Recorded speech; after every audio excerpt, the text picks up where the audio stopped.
একটি ভাঙাচোরা রাস্তা, আর তাতে প্রতিনিয়ত দুর্ভোগ পোহানো হাজারো সাধারণ মানুষ।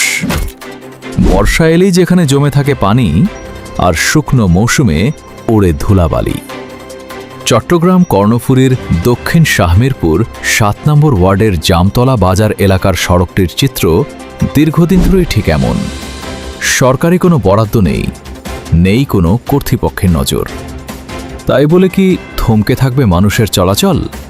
না, সাধারণ মানুষের এই চরম ভোগান্তি আর চোখ বুজে সহ্য করতে পারলেন না দক্ষিণ শাহমিরপুরের কৃতি সন্তান সাবের সাহেব।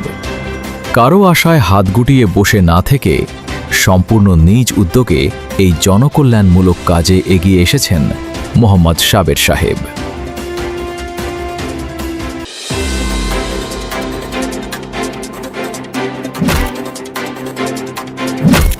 এলাকার মানুষের যাতায়াত যেন একটু স্বস্তিদায়ক হয়, সেজন্য তিনি সম্পূর্ণ নিজস্ব অর্থায়নে এবং পরিকল্পনায় এই গুরুত্বপূর্ণ রোডটি রিপেয়ারিং বা মেরামত করে দিচ্ছেন। জন্মভূমির প্রতি দায়বদ্ধতা থেকে মোহাম্মদ সাবের সাহেবের এই অনন্য উদ্যোগ এখন প্রশংসায় ভাসছে পুরো এলাকায়।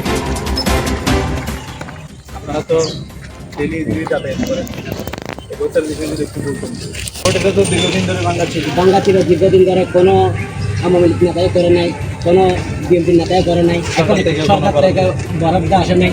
রোডটা আমাদের কাছে অনেক উন্নতি হচ্ছে, মানুষের যাওয়া আসা অনেক ভালো হচ্ছে। এই মুহূর্তে আমাদের ভালো কিছু আমাদের দেখতে সামনে আরও দেখবো ইনশাল্লাহ, এটা প্রত্যাশা রাখতেছি। যেহেতু অনেক সুন্দর, সবার কাছে এটাই অনুরোধ। সালামালাইকুম ভাইয়া, একটু কথা বলা যাবে? জি, বলা যাবে তো। একটু ধরেন, রোডটি দীর্ঘদিন ধরে ভাঙা এবং রিপেয়ারিং হয়নি। এলাকাবাসীর পক্ষ থেকে সাবের ভাইকে ধন্যবাদ। আমরা যারা গাড়ি চালাতেছি, অটো রিক্সা হোক, সিএনজি হোক, বিভিন্ন গাড়ির মধ্যে অনেক মানুষ কষ্ট পাচ্ছে। এটা অনেক দিন, দীর্ঘ 2-2.5 বছর 3 বছর হয়ে যাচ্ছে, কেউ একটা ভালো মানুষ এই রোড ভেঙে যাচ্ছে ওইটার দিকে কোনো দৃষ্টি দিচ্ছে না। আমি আশা করি এই রোডের মধ্যে যে কাজগুলো, উন্নয়নমূলক কাজগুলো করতেছে, সবাই সহযোগিতা করবেন, সাবের ভাইকে উৎসাহ করুন, সাবের ভাইয়ের আশেপাশে পরামর্শ দেন। এই এলাকার মধ্যে কোনো দিকে সমস্যা থাকবে না। মানুষ বৃষ্টির মধ্যে অনেক মানুষ কষ্ট পাচ্ছে, এই রোডটা নিয়ে সাবের ভাই যেহেতু ঠিক করে দিচ্ছে, অনেক মানুষ দোয়া করতেছে, ইনশাল্লাহ আগামী দিনে ভালো হোক।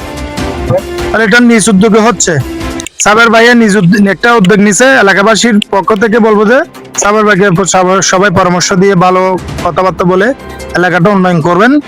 সমাজের সামর্থ্যবান মানুষেরা যদি এভাবেই নিজ নিজ এলাকার উন্নয়নে এগিয়ে আসেন, তবে বদলে যাবে আমাদের চারপাশ।